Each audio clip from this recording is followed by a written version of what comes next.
ครับภาษาละนาก็ไม่ใช่เรียนยากอะหยังหรอกครับต้านเรียนอักขระนะครับมันก็คือตัวอักษรนะครับในภาษาไทยเนี่ยถ้าเรียนไม้มันก็คือสระเห็นไหมเอาสองอย่างนี้มาผสมกันกันตามหลักการของภาษาละนานะครับ7 วัน1 เดือนตั้นก็อ่านออกเขียนได้แล้วนะครับบ่ยากก็บ่ยากครับเรื่องที่มันยากมันก็คือว่าอย่างนี้นะครับไอ้ที่มันยากนะถ้าหากว่าเราอันขอยากเอาไปอวดอู้คนอื่นในฮู้ในหันตัวเฮาเนี่ยอันนี้มันยากกว่านี้แหละครับมันยากกว่านี้เพราะว่าภาษาละนาวของเฮามันเป็นภาษาที่มันตายไปแล้วนะครับผมไม่ได้ใช้ในทางราชการมาเมินนั่นนะครับเห็นไหมคนที่เพิ่นอ่านออกเขียนได้มันมีน้อยนะครับมีน้อยเพราะฉะนั้นการที่เฮาอย่าเอาไปโชว์ให้คนอื่นได้ฮู้ได้หันตัวเฮานี่นะครับเฮาอย่าต้องใช้ภาษาอื่นๆมาเทียบเคียงเป็นภาษาละนาวของเฮานะครับหรือเพิ่นฮ้องว่าปริวัติน่ะนะครับอันภาษาที่มันใกล้เคียงภาษาละนาวเฮาเนี่ยก็คือภาษาไต้น่ะภาษาไทยนั่นแหละครับเพราะว่ามันเกิดมาจากที่เดียวแล้วครับที่ปขุนรามคำแหงที่เดียวกันเลยนะครับมันไปทางใต้หน่อยอันนี้เนี่ยเจ้าอโยธยาเพิ่นก็อืมเอาไปแปลงเป็นอักษรไทยมันเลี้ยวมาทางเหนือหน่อยอันเจ้าละนาเพิ่นก็มาแปลงเป็นอักขระละนาน่ะนี่ๆๆๆๆๆไอ้2ภาษานี่นะไอ้ไทยกับละนานี่นะครับใต้เหนือเนี่ยบางคำมันยังออกเสียงเหมือนกันอยู่นะครับเราไปแย่งพอนะครับเนี่ยไปแย่งพอแล้วมาเทียบกันเลยนะครับเห็นไหมบางตัวมันออกเสียงเหมือนกันอยู่นะครับเนี่ยมันก็มันเกิดมาจากที่เดียวกันเลยที่ป้อขุนรามคำแหงเนี่ยเนี่ยก็เนี่ยแหละมันภาษาที่มันมาหากเงามันมาจากที่เดียวกันแล้วก็เนี่ยมันก็เป็นอย่างนั้นนะมันจะแตกต่างกันเป็นบางคำนะครับเพราะว่าสำเนียงใต้เหนือมันก็แป่งกันไปเนาะเนี่ยนะมันก็อย่างว่านะไอ้ละนาวเขาก็ไม่ใช่ว่ามันอู้เหมือนกันหมดนะครับเนี่ยยังมีหลายเผ่าพันธุ์แล้วก็แต่ยวนแต่ลวดแต่ลือแต่เขินแต่ย่องมา4-5เผ่าพันธุ์หลักๆไอ้ย่อยๆ2-3เผ่าพันธุ์เรายังบ่อู้ถึงเนี่ยแล้วก็ไอ้มันเนี่ยเป็นยังไงมันก็อู้กันแป้งๆกันออกไปเนาะเนี่ยจะฟังกันรู้เรื่องนะครับหมู่เฮาก็ฟังภาษาไทยรู้เรื่องเหมือนกันแบบเดียวกันนะเห็นไหมบางคำมันยังเหมือนกันอยู่แล้วก็เนี่ยมันหากเงามาที่เดียวกันแล้วเห็นไหมโทษทีครับก่อนที่เฮาจะเอาภาษาไทยมาเขียนเป็นภาษาละนาวของเฮานะครับที่บนห้องปริวัติน่ะเฮาไปกอยในโลกนี่ก่อนแล้วเป็นเนี่ยได้กันนะเนี่ยในโลกนี้เลยเนี่ยกอยใกล้ๆนี่เลยเวียดนามเนี่ยเดิมทีแล้วเวียดนามนะเพิ่นใช้ภาษายึกๆยือๆเหมือนภาษาจีนนั่นแหละก็มาแต่เนื่องด้วยเพิ่นมีสงครามหลักกันยาวนานมาตั้งแต่อันปุ้นน่ะสงครามเดียนเวียนปูน่ะมาจนถึงสงครามเวียดนามเหนือเวียดนามใต้น่ะมันแล้วกันเมื่อปี2518น่ะนี่ๆๆ เปิ้นก็บ่มีเวลามาถ่ายทอดอันภาษาไอ้หมู่นั้นเนาะครับไอ้ยึกๆเยอะๆหมู่นั้นมาสู่รุ่นลูกหลานเหลนโหลนเพิ่นนั่นนะก็บ่ได้เดี๋ยวลูกหลานเหลนโหลนเพิ่นอ่านบ่ได้เขียนบ่ได้นั่นน่ะไอ้ภาษาไอ้นั่นน่ะภาษาเก่าเงาเพิ่นน่ะเ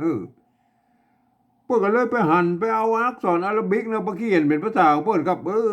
นี่ไปใส่จุดใส่หมวกใส่ขีดใส่หัวตะบะตะเบ้น่ะเพื่อให้มันได้ตามเสียงของอันภาษาเวียดนามเพิ่นน่ะไอ้จุดหมวกขีดหมู่นั้นก็คือวรรณยุกต์นั่นครับเป็นเครื่องหมายต่างๆที่มาประดับไว้นะเพื่อให้มันรู้ อ๋อว่ามันเป็นอันเสียงนั้นหมู่เสียงนี้นี่เนี่ยมันเป็นอย่างนั้นเห็นไหมอืมครับอันเนี้ยคือลักษณะของปริวัติภาษาครับยืมเอาภาษาอื่นๆมาเปรียบเทียบเคียงเป็นภาษาของตัวเองนะครับเรียกเป็นห้องปริวัติน่ะแล้วก็ใส่จุดใส่หมวกใส่ขีดให้หมดน่ะใส่เครื่องหมายอย่างต่างๆมาประดับไว้อันนี้คือเป็นห้องว่าปริวัติครับปริวัติภาษาเพิ่นแยกกันอย่างงี้นะครับเห็นไหมเขาไปก่อนในฝรั่งยุโรปหรอกครับฝรั่งเศส เยอรมันโปแลนด์ยูเครนรัสเซียอย่างพวกเนี้ยโครเอเชียเนี่ยเห็นไหมหรือยุโรปตะวันออกทั้งหลายแหล่เนี่ยเพิ่นก็ใช้ลักษณะของการปริวัติภาษากันทั้งนั้นน่ะเพิ่นอย่ายืมเอาอักษรอาราบิกน่ะไปเขียนเป็นภาษาของเพิ่นครับแบบมันน่ะเพิ่นบางครั้งเพิ่นก็ใส่จุดพ่อง2จุดก็มีน่ะหมวกปิ้นหมวกหงายหมวกโครเอเชียมันหงายขึ้นน่ะปิ้นจะลิ้นขึ้นเห็นไหมมันคล้ายหมวกเวียดนามเนี่ยมันเป็นกรุ๊ปหุ้มลงมันปิ้นไปคนละลายคนละเผอเห็นไหมก็แล้วแต่ไปจะผลิตเครื่องหมายยังมาใส่เห็นไหมเพื่อให้เป็นสัญลักษณ์ว่าโอ้กำนั้นออกเสียงอย่างนี้เน้อมันเป็นใช่ไหม ครับเขาไปดูอังกฤษหรอกครับในอังกฤษเนี่ยอันนี้ไปมันลายเป็นแบบละปุ้ยเอาอักษรอาหรับิกนะไปเขียนเป็นภาษาของเพิ่นแบบโล้นๆเนี่ยนะครับเพิ่นไปใส่สักอย่างนะครับแต่เพิ่นบอกว่ามีอันกฎเกณฑ์อยู่ว่าคือผ่านเสียงไปเลยไปได้ตามบริบทนะครับท่านจะเอาเสียงแรกก็ว่ากันไปนะครับคำเดียวกันแหละเป็นประโยคคำถามกับเสียงแบบนั่นเนี่ยเป็นประโยคธรรมดากับเสียงแบบนั่นเนี่ยมันเป็นใช่ไหมเนี่ยมันอันเนี้ยคือลักษณะของภาษาอังกฤษเห็นไหมขึ้นลงได้ตามบริบทเลยนี่มันก็คล้ายๆภาษาละนาวหอยุคต้นๆเนาะมันว่ามีไม่เอกไม่โทก็คือไม่ยอกไม่ขอจังแล้วก็สมัยนั้นน่ะมันก็พันเสียงได้หลายๆเสียงเหมือนกันได้มามันเป็นใช่ไหมเนี่ยนี่คือลักษณะของภาษาและปริวัติภาษานะครับเห็นไหมเนี่ยมันเป็นอย่างอี้เนี่ยมันเป็นอย่างอี้ครับครับก่อนที่เราจะเอาภาษาไทยเนี่ยมาเขียนเป็นภาษาละนาของเรานะหรือเป็นห้องปริวัตินะ หมู่เฮาจารณาเนี่ยควรจะยึดถืออย่างสักอย่างนะครับเพื่อให้มันเป็นอันศูนย์กลางของอันการปฏิบัติภาษาละนาครั้งนี้นะครับเห็นไหมเนี่ยบ้านนั่นนะท่านอ่าต่างคนต่างเอามาน่ะ10 คนกับ10 ความคิดน่ะมันก็ออกมาเป็น10 แบบนี้100 คนกับ100 ความคิดมันก็ออกมาเป็น100แบบนั้นมันอย่างว่าต่างคนต่างเอามาก็เพิกกันไปใหญ่นะครับเห็นไหมถ้าเฮามีหลักนะอย่างยึดนะครับอันนี้นี่แบบนี้แล้วแบบนี้เลยเนี่ยมันจะทำให้การปฏิบัติภาษาละนามันจะใกล้เคียงกันหน่อยนะก็เนี่ยเจ้าละนาของเรานะครับแต่เวลาอ่านนั้นท่านก็อ่านไปตามสำเนียงของท่านนะครับเห็นไหมมันเป็นอย่างนั้นผมเองนี่ผมได้ใจอันหลักการของสภาวัฒนธรรมมหาวิทยาลัยเชียงใหม่นะเพิ่นตกลงกันไว้เมื่อปลายปี28นะครับเพิ่นตกลงกันไว้ว่าอย่างนี้นะครับการที่เอาภาษาไทยมาสะกดเขียนเป็นภาษาละนานั่นนะเพิ่นบอกว่ากระทำได้อยู่3 แบบหรือ3 รูปแบบนะครับแบบที่1นั้นเพิ่นจะเอาไว้สะกดเขียนบันทึกในลักษศิลาจารึกเอกสารสำคัญในโบราณเพื่อจะเอาภาษาไทยเนี่ยไปเทียบเอามาทุกอักขระทุกไม้ทุกเครื่องหมายนะทุกสุดแล้วแต่นะมันมีอย่างมาบดนะเพิ่นเอามาบดแม้กระทั่งไม้กงไม้กังไหลเพิ่นจะเอามาบดนี่เปิ้นฮ้องว่าปฏิวัติแบบละเอียดนะครับเนี่ยหมู่เฮาบ่ได้ใจนะครับบ่ได้ใจเพราะว่ามันย่อยเกินไปนะเปิ้นอย่าเอาใจบันทึกไอ้เอกสารสำคัญหลักศิลาจารึกพุ่นเนี่ยเฮาเอาแค่แบบที่2นี่ก็พอนะแม่นไหมแบบที่2นี่เปิ้นว่าอีนะเฮาบ่อู้ถึงรายละเอียดแบบที่1น่ะเฮาบ่อู้แบบที่2นี่เลยนะเนี่ยแบบที่2เพิ่นบอกว่ายืมมาอักษรไทยนะครับไปปรับเทียบเพื่อเป็นอักขระละนามบนพุ่นเห็นไหม แล้วก็ประกอบกรรมคือมากับแบบภาษาไทยผสมผสานกันไปนะครับบางครั้งไม้หรือสระมันไปตรงมาตัดกันก็คือบูรณะกันซับได้นะแม่เนี่ยนื้อหน้าตามันออกแบบไทยๆเนี่ยแต่เวลาอ่านนั้นนึกว่าโอ้อันนี้เป็นอักขระละนาเนอะอย่างเช่นตัวนี้เนี่ยท่านเห็นว่าเป็นอันตัวหอหีบเนาะเนี่ยถ้ามันประกอบในภาษาปริวัติแบบที่2เนี่ยเรียบร้อยแล้วเนี่ยก็คือหันมาให้ตัวนี้ว่าเป็นตัวหะนะครับ มันไปเนี่ยคนทั่วไปมาเข้ามาอ่านมันจะบางกรรมมันจะตรงเหมือนกันนะบางกรรมมันจะผิดสำเนียงนะครับมันก็อย่างคนทั่วไปเขาไปอ่านในแบบที่3หมดฮะเดี๋ยวเขาโอ้แบบที่3นะโอ้แบบที่2นี่ก็นะเอาหอหีบเนี่ยมาเทียบเป็นตัวหะเนี่ยไม่กาก็ไม่กากับสระอานะครับเนี่ยไม่กาเนี่ยเห็นไหม ไม่กาหางงะหางงะก็งูอันนี้ก็หางอันแบบ3นี่ก็ได้หางเหมือนนะโอเคแล้วกันไหมมันบางกรรมมันก็เต้ากันอยู่แล้วครับหางหางเข้าไปก่อยอันไม่กาสะกดด้วยตัวงะแล้วกันในภาษาละนาพวกไหนมาเนี่ยเห็นไหมยุคต้นพวกก็เขียนไว้เลยมาอูอาเนี่ยตัวอูอาเนี่ยเพิ่นอ่านว่าเอานะเพิ่นก็สร้างไว้เลยมาอูเอาอันเนี้ยตัวขาไม่กาสะกดตัวงะอยู่ตรงรูปเนี่ยอันนี้เนี่ยตะเกียบมันหางนะอันนี้มันขางเห็นไหมขางเห็นไหมจะอ่านขางก็ได้อ่านข้างก็ได้อ่านข้างเอาขางป้อยป้อยก็ได้ป้อยก็ได้ป้อยหากอันนี้หากเห็นไหมตัวละตัวละเนี่ยปนใจร่วมกันนะครับกรรมว่าตัวละในภาษาละนาภาษาอันไทยละนาภาษาไทยนะอันภาษาไทยเป็นรากนะครับเห็นไหมเมืองหากปนใจร่วมกันแล้วเขียนตัวละเหมือนกันนะตัวละเห็นไหมแต่เวลาเป็นอ่านออกเสียง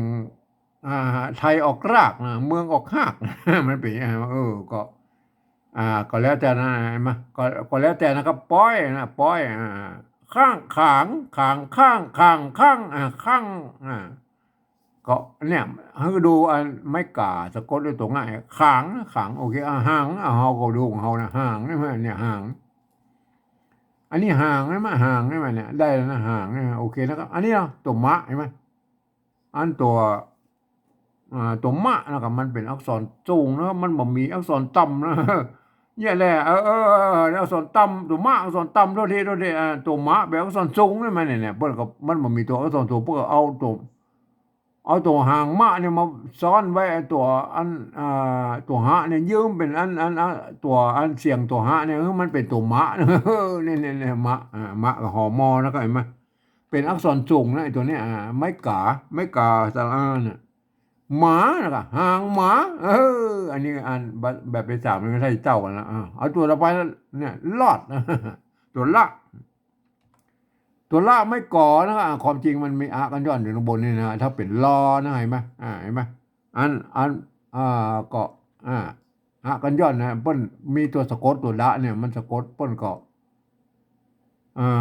ปกติตัดไม่กังมนออกกับเปิ้นใส่ตัวดะไว้ลอดนะลอดออกเสียงโทเนี่ยเห็นไหมออกเสียงโทปกตินั่นลอดเอาไปดูอันภาษาโบราณของเรามันเป็นกฎเกณฑ์อันที่ภาษาโบราณเปิ้นใจนะครับเนี่ยเปิ้นเสียงโทเนี่ยเห็นไหมมันได้เสียงโทมั้ยเนี่ย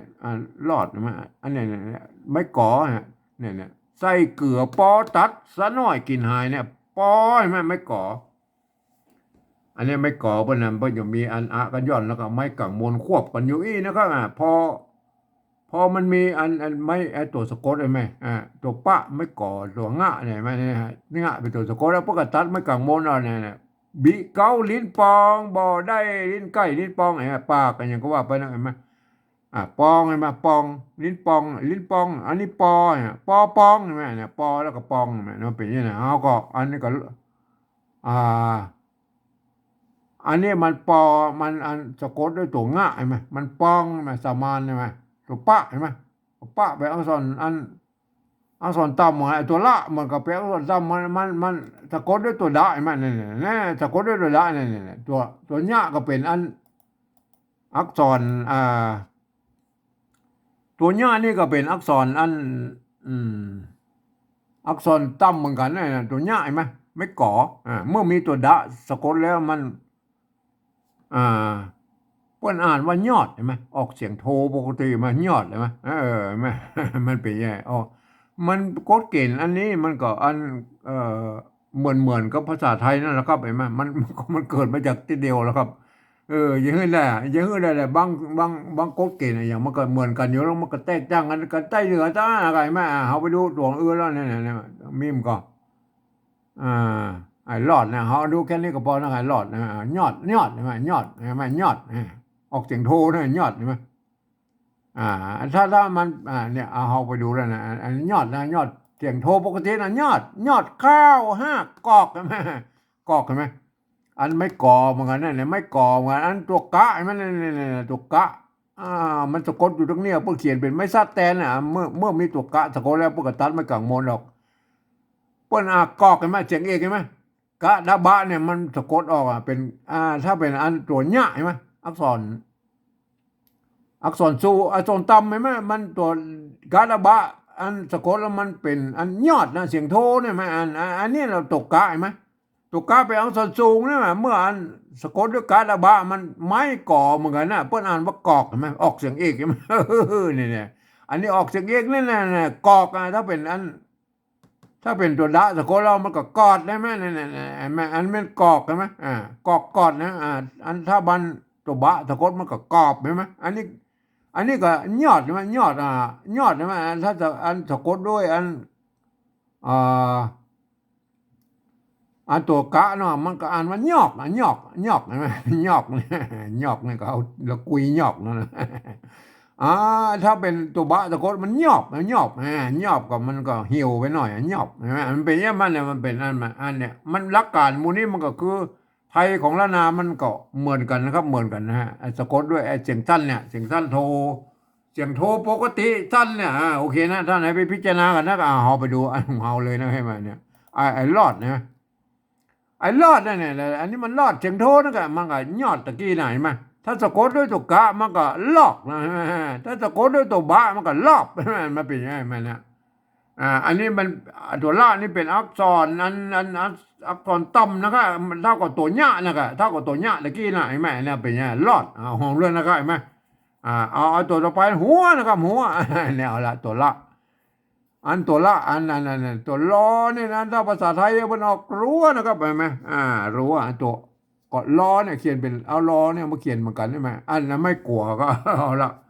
อันนี้ไม่กลัวอันนั้นเนี่ยภาษาละนาเนี่ยถ้าเป็นเมืองเป็นออกฮอนะครับหัวนะครับเห็นไหมมันเป็นใช่ไหมท่านก็โปรดเข้าใจว่าอันนี้ไม่กลัวนะคือเปิ้นจะเอาอันไม่กงกับอันตัวว่าควบกันนี่นะครับเห็นไหมอันนี้คือมันเหมือนกับอันสระอัวไม่ไทยนะครับอันไม้ข้อจ้างนี่มันสร้างมาทีหลังนะครับเห็นไหมเนี่ยเปิ้น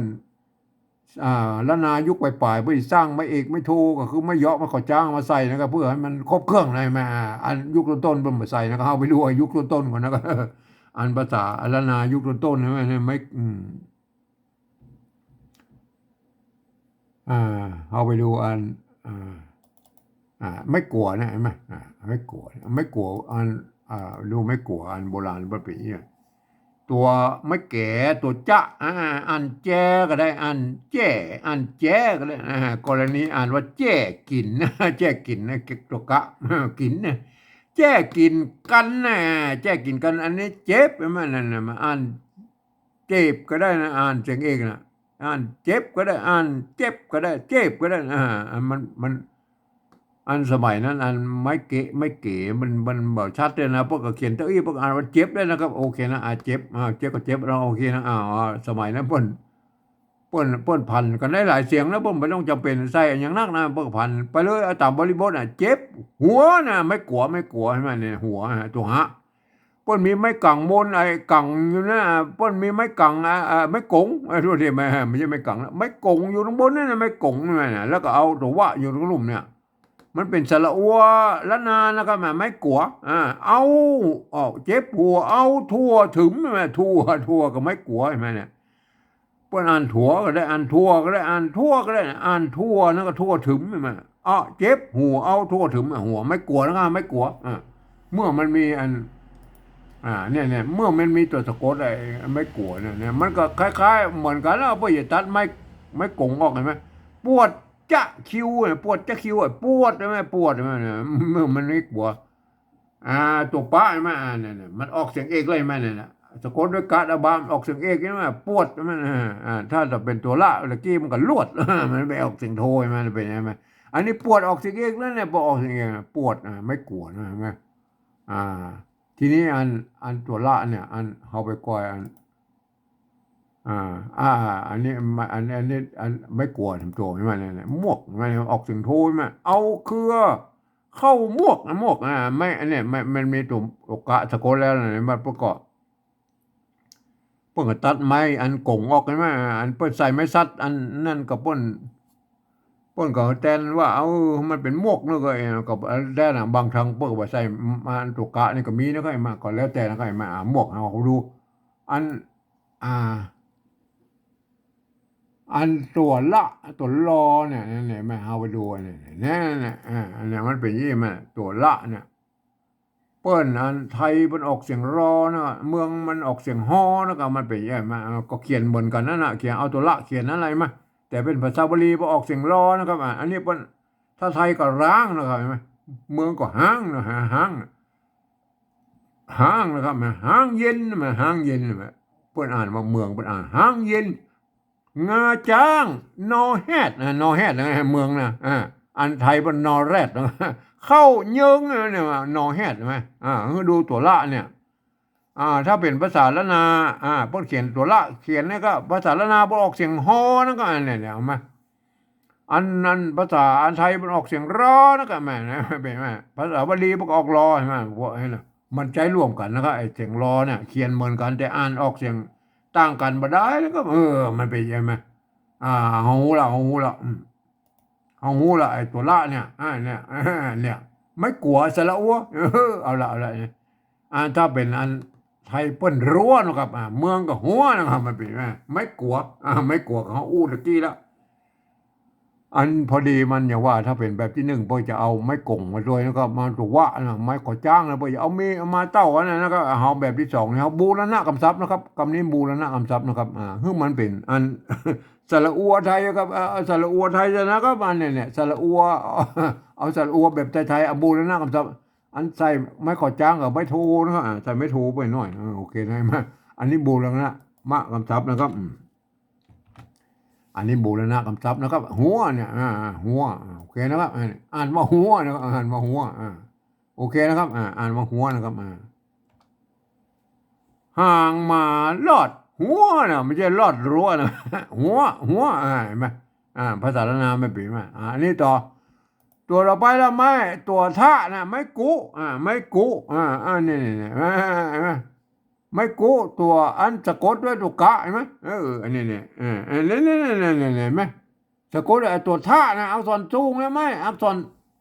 อันนี้อักษรไม่กูก็ไม่กูเนาะไม่กูเป็นสระเสียงยาวเนี่ยไม่กูใช่ไหมไม่กูสระเสียงสั้นใช่ไหมเมื่อเสียงสั้นเนี่ยตัวท่าเป็นอักษรจูงเนี่ยสะกดด้วยตุกกะใช่ไหมจะเรียกว่าออกเสียงตีได้ทุกนะอ่านวันทุกใช่ไหมเห็นไหม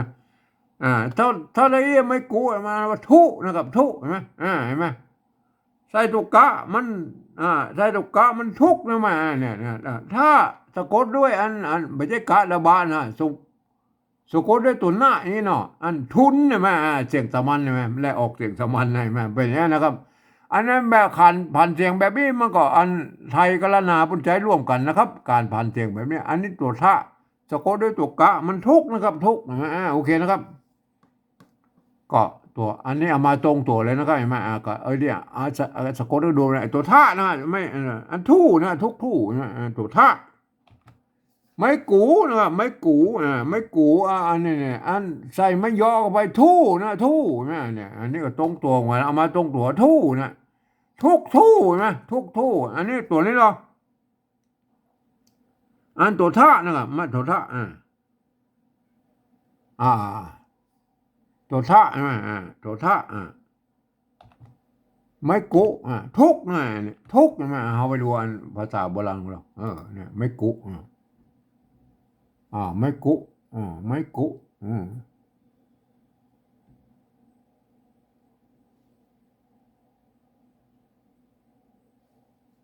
ไปดูไม่กุแล้วเนี่ยนี่ไม่กุเอาไปดูไม่กุแล้วหากผักควายรับมืนกล้วยติบตุนออกเสียงสมันนะตุนใช่ไหมถ้าว่ามีอันนี้มันถ้าว่ามีอันตัวละเขียนอันตัวละนี่บนอันตัวหน้าเขียนสะกดนะครับบนเขียนเป็นตัวละแต่อันวัตถุอันวัตถุเห็นไหมสะกดด้วยตัวหน้ามันตุนใช่ไหมถ้าสะกดด้วยตัวกะมันตุกใช่ไหมมันเป็นไหมเอาไปดูตัวต่อไปแล้วเนี่ยมันเป็นยังไงไหมยานะกันยาลูกใช่ไหมนั่นลูกไม่กูนะสะกดด้วยตัวกะออกเสียงโทนะแกเห็นไหมลูกอ่อนไข่ข่างตังง้วนปิดได้ตุกใช่ไหมตุกใช่ไหมเนี่ยมันอันไม่ซัดนี่มันคือตัวกะอยู่ข้างๆนี่นะมันสะกดด้วยตัวกะมันตุกนะฮะได้ตุกได้ตุกโอเคนะครับได้ตุกอันนี้เนี่ยคืออันสะกดด้วยตัวกะแล้วมันออกเสียงตีแล้วก็ตุกนะตุกใช่ไหมอันนี้ก็เหมือนกันนะเขาไปดูเนี่ยอันไม่กุตัวตะนะเกี่ยมันตุกนะอันนี้มันตัวท่ามันก็ทุกนะทุกเนี่ยโอเคนะทุกนะอันเนี้ยถุนนะถุนตัวท่าไม่กุไม่กะอันนี่ตะกี้ละอันถุนอะไรไอ้ตุนนะเกี้ดูแล้วว่ามันตัวหน้าสะกดเนี่ยอยู่ตรงบนเนี่ยเปิ้นเขียนเป็นตัวละแตนนั่นก็นั่นไอ้ตุนเนี่ยแม่ตุนเอาไปดูอันตัวตะกี้เลยแม่เนี่ยตุนเนี่ยโบราณพวกก็มีอยู่แล้วนะตุนเนี่ยแม่เนี่ยกล้วยตีบกล้วยติบตุนเนี่ยไหมตัวตะไม่กุอันสะกดด้วยตัวหน้าอยู่ตรงบนเนี่ยพอเขียนเป็นตัวละแตนพออ่านว่าตุนใช่ไหมโอเคนะ อันนี้ก็เหมือนกับเฮาฮู้ว่าเป็นตัวละแต่นะเฮาฮู้ว่าเฮาเป็นตัวนะพอเขียนเป็นตัวนะแบบที่หนึ่งพอจะเขียนอีนะครับเนี่ยแบบที่หนึ่งอ่ะพออ่านว่าถุนก็อ่านว่าถุนอันนี้ตัวเฮาก็ฮู้แล้วมันเป็นตัวนะแล้วเฮาก็เอาบูรณะคำศัพท์นะมันเป็นได้ไหมโอเคได้ไหมอันนี้บูรณะคำศัพท์ในถุนเนี่ยเนี่ยบูรณะคำศัพท์นะครับโดยที่เขาเอานอนหนูนี่มาใส่หูเอาเป็นนอนหนูเอานอนหนูมาใส่นั่งเอาตัวต่อไปแล้วครับคนนั่นก็ตัวข้าตัวข้าหางยาวเนี่ยเป็นใจคอคนนั่นไงเนี่ยตัวหางหน้าไอ้อันนี้เห็นไหมถ้าเป็นแบบที่หนึ่งพอเอาไม้กงมาด้วยนะก็อันนี้เนี่ยไม่เปิดอ่านว่าคนนั่นไงไม้กงเป็นไม้โกะลดรูปเขาไปดูภาษาโบราณแล้วก็ไม้โกะลดรูปเนี่ยไหมอ่า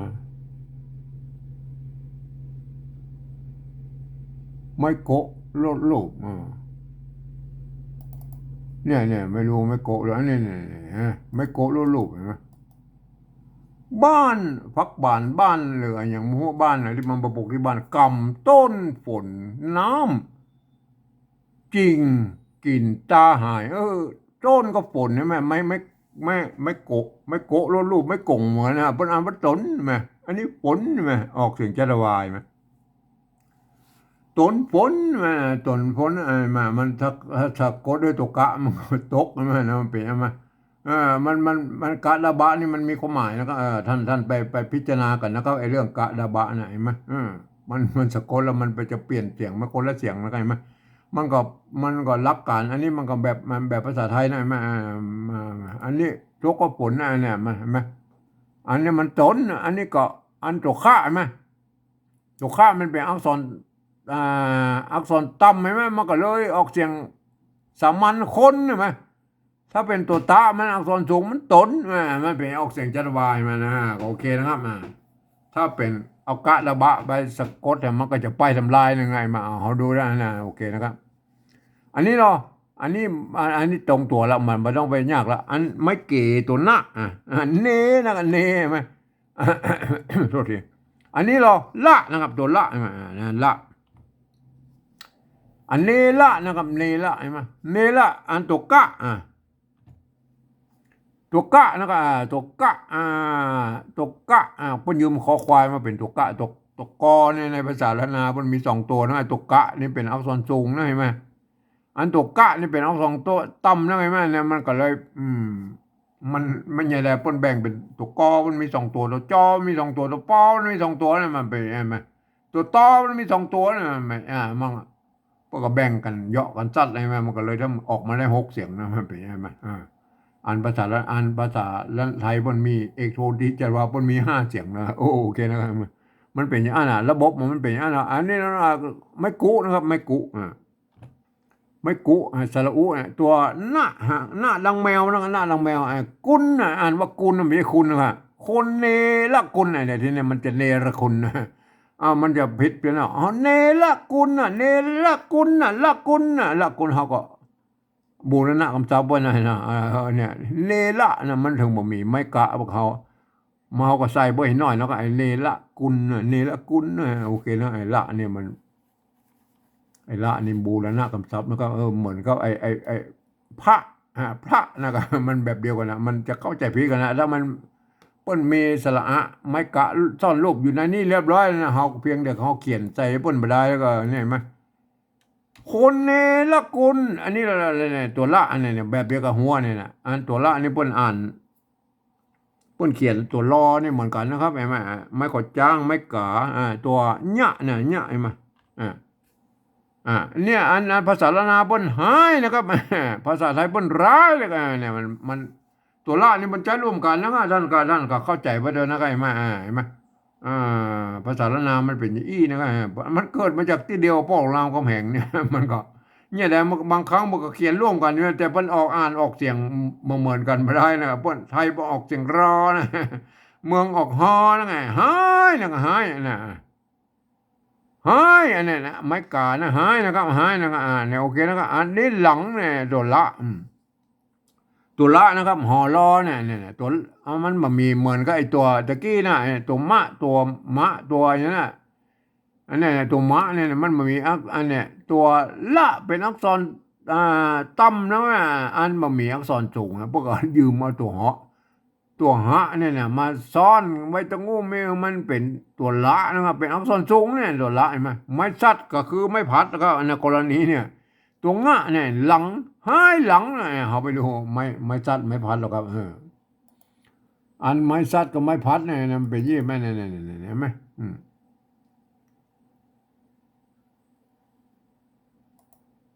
ไม้ซัดกับไม้พัดเนี่ยเต้านะเต้าไหมเต้านั่นน่ะมันอันเต้าและอันเต้าก็ได้อันเต้าแล้วมันเป็นอย่างนี้มันไม้โกบาลีเพื่อนเอาไม้กงกำกับไว้คือมันเป็นไม้เก๋ามันเป็นอย่างนี้มันเป็นอย่างนี้บางที่ปกติใจไม่ซัดก็มีนะครับบางเตือนอ่านจะหันแบบอี้มันเป็นส่วนน้อยนะครับส่วนน้อยนิยมในปูนทำอีสานบุญนะครับและละนาส่วนน้อยนะครับไปใจนะส่วนใหญ่แล้วไปใจไม่ซัดนะไม่เก่านะโอเคนะครับเต้ากันเนี่ยจะดูไม้ซัดไม้ซัดมันทำหน้าที่เป็นไม้พัดนะฮะเต้ากันฟักเห็นไหมต่ำพงตากแห้งใบเนี่ยกันก็ฟักเห็นไหมไม้ซัดนะสะกดด้วยตัวหน้า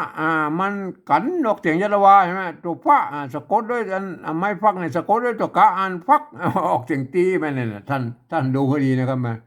ไอ้กะดาบะเมื่อมันสะกดแล้วมันเป็นอี้นะครับมันตามหลักการของภาษาละนาเนี่ยมันก็เหมือนกับภาษาไทยนะครับโอเคนะครับไหมมันก็คล้ายๆภาษาไทยนั่นเนี่ยหลังออกเสียงยะละวาไหมตัวละไม้ซัดอันไอ้กันเมื่อกี้มันกันใช่ไหมสะกดด้วยตัวงะงะกับอันตัวหน้าใช่ไหมเนี่ยมันอักษรต่ำอักษรโจอักษรต่ำมันกันได้มาปกติเลยออกเสียงหลังใช่ไหมกันหลังใช่ไหมออกเสียงจัตวานะห้ายหลังนะครับอันนี้ตัวดะ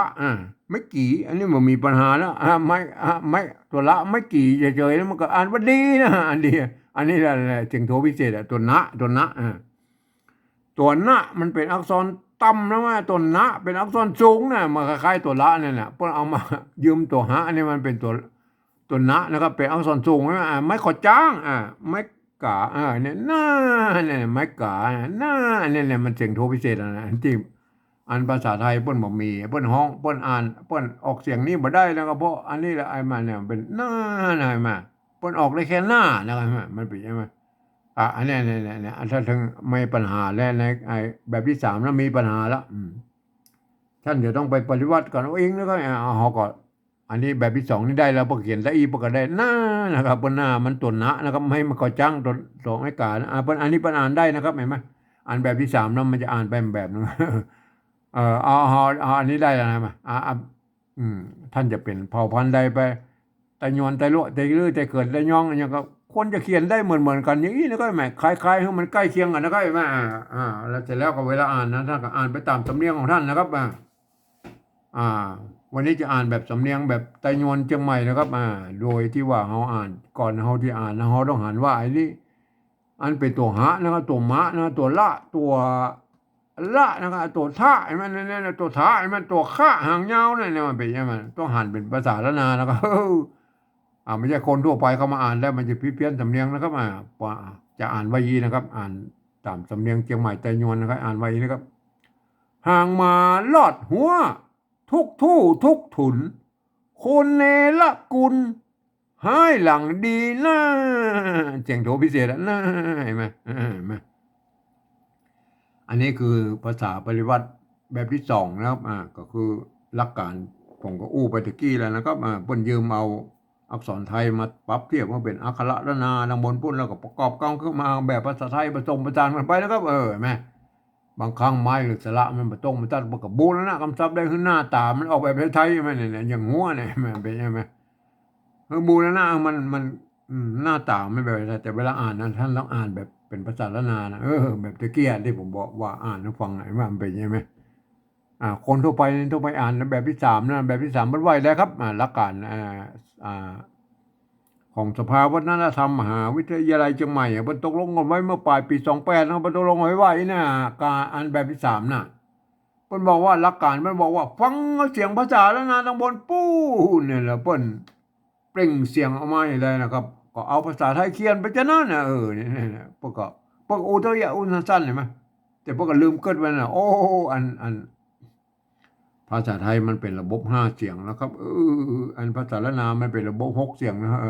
การที่เอา5 เสียงมาเขียน6 เสียงมันไม่ได้เสียงครบโดยเฉพาะอันนี้เนี่ยเสียงเนี่ยมันมีเนี่ยตัวสุดท้ายเนี่ยไอ้หน้าเนี่ยมันเขียนมาได้แล้วก็มันเสียงโทพิเศษเห็นไหมเปิดเขียนมาได้อะครับเนี่ยได้เพราะว่าเสียงนี้มันมีในภาษาไทยเปิ่งก็มาเลยสร้างวรรณยกฮือเนอะเอาละท่านปฏิวัติท่านก็ไปคิดคนกับเราเองเลยไหม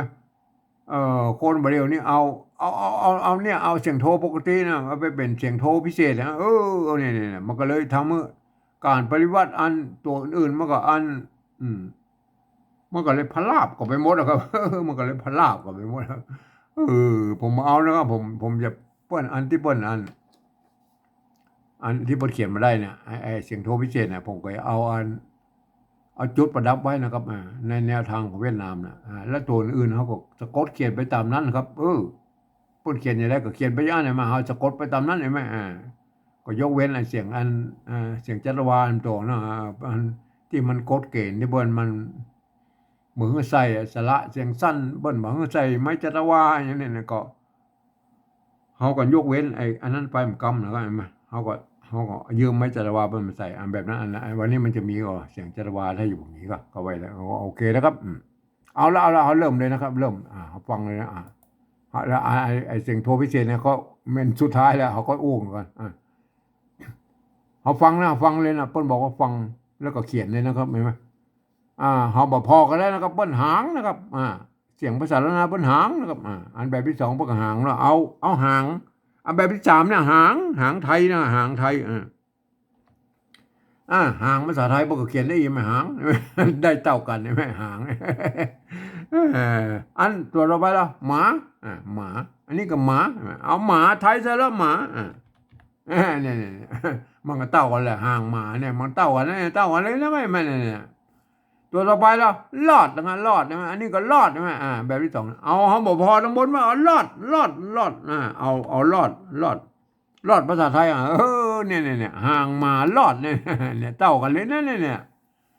ก็ยังว่านะภาษาไทยภาษาละนามมันเกิดมาจากที่เดียวกันเรากับบางเสียงมันอย่างมาห่างหมาลอดเนี่ยมันก็เต่ากันลูกก็มาเขียนเต่ากันด้วยมันเสียงก็เต่ากันด้วยแม่เป็นไหมตัวต่อไปหัวนะครับภาษาละนามมันออกหัวนะครับอันนี้อันแบบที่2เนี่ยพวกหัวนะครับมันอ่านมาหัวนะครับเอาพอทั้งบนแล้วเอาหัวเอาหัวไทยใช่มันต้องเอาหอนุ่งหูเขียนนะเห็นไหมหัวเอาหัวเสียงตีใส่ไมโทรแบบหัวได้อะไรมั้ยหัวอันนี้มันท่านเนี่ยต้องไปปฏิบัติก่อนเราเองนะแม่หัวนะครับหัวอันนี้ปฏิวัตินะครับปฏิวัติเพื่อได้เอาตัวนี่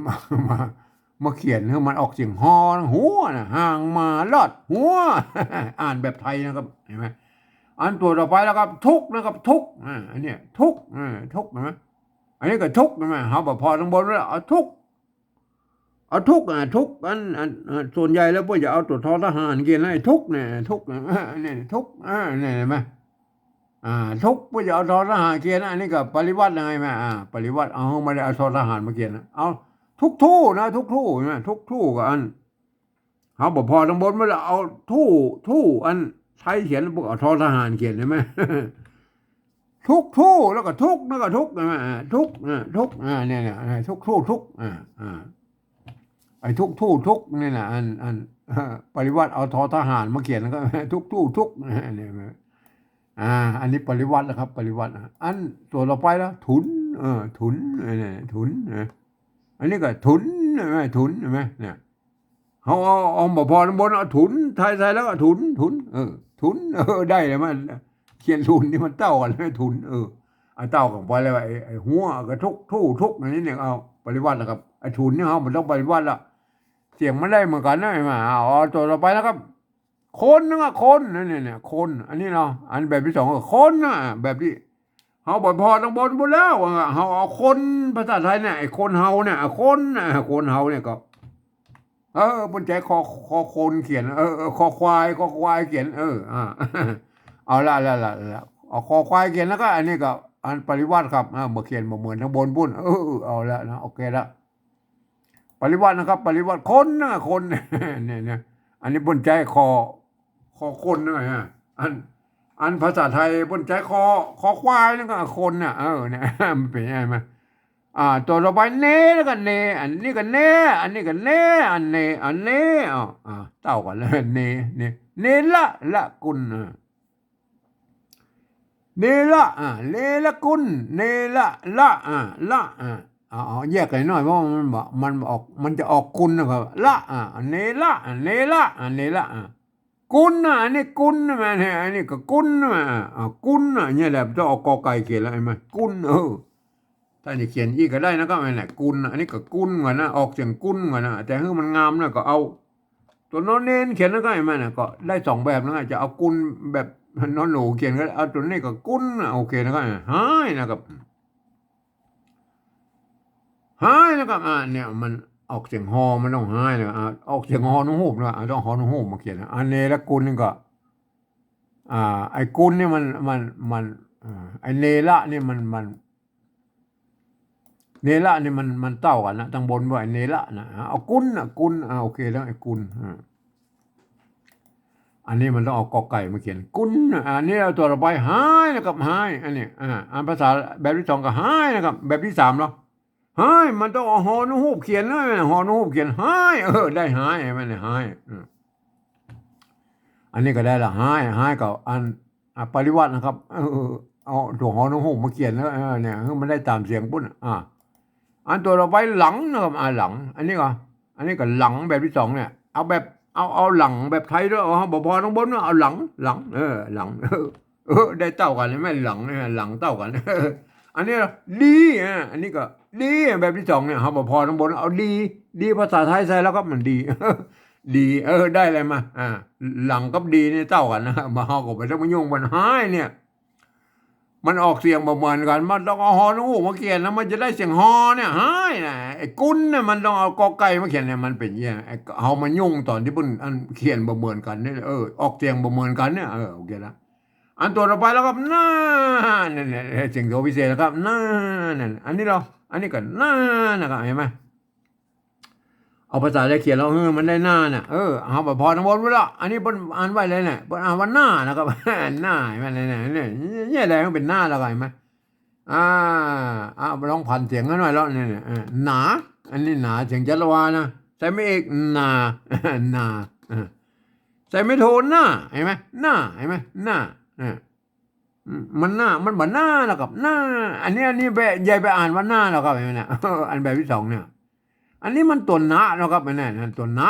หอนอเนี่ยมันตัวนะนะครับไม่ขอจ้างไม่กานะปนวันนะนะครับอันนี้ตัวหอนอไม่โทไม่สลาอันวันหน้านะครับอ่านวันหน้าเห็นไหมเนี่ยถึงมันเป็นหน้าได้แล้วครับผมเอาจุดประดับไว้อีกนะครับเห็นไหมเนี่ยตามแนวทางของเวียดนามน่ะหน้าเห็นไหมเนี่ยมีจุดออกเสียงโทพิเศษโทเมืองนะครับหน้าโอเคนะครับอันนี้วัดพระสิงห์บนจะใจอันเสียงเปิ้นฮ้องว่าอันนี้เป็นเสียงตีเพี้ยนนะครับเห็นไหมเปิ้นจะใจตัวเอียงนะครับเปิ้นจะฮ้องตีเพี้ยนหรือโทพิเศษโทเมืองอย่างกระจังมันก็คืออันเสียงระหว่างเสียงโทปกติจนถึงเสียงตีนั้นมันอยู่กึ่งกลางนั่นเห็นไหมอันที่ภาษาไทยเปิ้นบ่มีเสียงนี้ในภาษาไทยเปิ้นก็บ่สร้างวรรณยุกต์นี่แหละครับอันเฮามาเจอแล้วเฮาก็เอาใจจุดประดับไว้ในกามแนวทางของเวียดนามนั่นน่ะเปิ้นจะใจใส่หมดสะบะสะเบ็ดบ่ก็ใส่น่ะเพียงเอาแค่จุดประดับไว้นะก็เห็นมั้ยโทษทีไอ้แบตเตอรี่มันอ่อนนั่นแล้วก็ก็จะชาร์จตรงนี้เลยนะครับโอเคนะครับเดี๋ยวโทษทีแบตเตอรี่มันอ่อนนั่นแล้วโอเคแป๊บเดียวครับได้ละโอเคน่าได้โอเคนะเสียงโทพิเศษตัวเมืองนะครับตามแบบของผมนี่ผมจะจุดประดับไว้นะครับคือบังคับเลยอ่านเสียงโทพิเศษอันนี้ได้นะครับอันนี้คือภาษาปฏิวัติแบบที่3ของ สำเนียงไตยวนเชียงใหม่นะครับก็ควรจะเขียนกันได้อย่างอี้นะครับอันนี้ตามเขียนแบบตามสไตล์ของผมนะครับกินสีเคอานะก็จะเขียนได้กันอย่างอี้นะเอาตามเสียงเลยนะครับไม่ก็เอาตามหลักการเอาหลักการของสภาวัฒนธรรมมหาวิทยาลัยเชียงใหม่ที่บรรตกลงไว้เมื่อปลายปี28มาเป็นหลักนะครับเห็นไหมครับถึงแม้ว่าท่านจะเป็นอันฝรั่งมาฆ่าลูกที่ไหนมานะครับได้เรียนภาษาไทยมาเรียบร้อยแล้วครับหมายไหมของอ่านไปตามหลักการของภาษาไทยหมดนะครับเนี่ยมันมีข้อยกเว้นอยู่ว่าอันคำที่มีจุดนี้เนี่ยอ่านออกเสียงโทพิเศษโทเมืองนะครับไม่เนี่ยมันเป็นไหมคำที่มีไม้จารวาวันนี้มันมีไม้จารวานะก็อ่านเป็นเสียงจารวานะครับไม่เนี่ยเห็นไหมคำที่เป็นอยเป็นพยัญชนะต้นมาก็อ่านเป็นยอยักษ์ไทยนะครับไม่ คำที่เป็นยอยักษ์ตัวเดียวเนี่ยเป็นยอยักษ์ก็คือเป็นยอยักษ์ละนานะอ่านเป็นเสียงยอยักษ์ละนาเนี่ยมันถ้าหูหลักการหลักเกณฑ์เนี่ยแล้วมันเรียบร้อยนะ โอเคท่านอ่านไปแล้วท่านจะได้สำเนียงเชียงใหม่แต่โยนไปเลยนะก็อ่านไว้อย่างนี้นะครับห่างมาลอดหัวทุกทู่ทุกทุนคนเนละกุลให้หลังดีนะเสียงโดพิเศษมันเป็นยังไงนี่คือสำเนียงเชียงใหม่แต่โยนนะไงมาก็ท่านเป็นสำเนียงอื่นๆนะไอ้ไตลั่วไตลื้อไตเขินไตยองก็ท่านก็ไปคิดค้นกันเอาเองนะไอ้แบบที่3เนี่ยแต่อันแบบที่2นี่ควรจะเขียนได้เหมือนกันนะครับเพราะว่าหลักการอันที่สภาวัฒนธรรมมหาวิทยาลัยเปิ้ลนั้นอันตกลงกันไว้เมื่อปลายปี28นะมันแน่นอนนะครับเปิ้ลหลักการมันแน่นอนนะครับถ้าหมู่เฮาใจร่วมกันเรียบร้อยแล้วมันจะปฏิวัติแบบที่2เนี่ยมันจะได้เป็นสื่อกลางอันของอันภาษาละนาของเฮานะก็ก็เวลาอ่านนะท่านก็อ่านไปตามสำเนียงของท่านนะก็ไอ้แม่อ่านมาอีนะวันนี้อ่านแบบสำเนียงเชียงใหม่แต่ยวนอ่านไปอีนะครับห่างมาลอดหัวทุกทู่ทุกถุนคนเนละกุลให้หลังดีนะอันนี้คือสำเนียงเชียงใหม่แต่ยวนนะครับสำหรับภาษาละนาทางบนปูนส่วนใหญ่แล้วพวกก็เก่งกันได้อย่างนี้นะครับก็มันก็ยังมีอยู่ว่ายกเว้นแล้วก็บางตัวนะเปิ้นก็จะหันแตกต่างกันลงไปนะเปิ้นก็เปิ้นจะเขียนกันอันผิดกันไปก็แล้วแต่นะครับอย่างคำว่ากุลเนี่ย บางทีเปิ้นใจเอาตัวละมาเขียนนะก็สะกดด้วยตัวหน้านะก็เห็นไหมเอากุลเอาตัวก็เขียนก็ได้นะครับ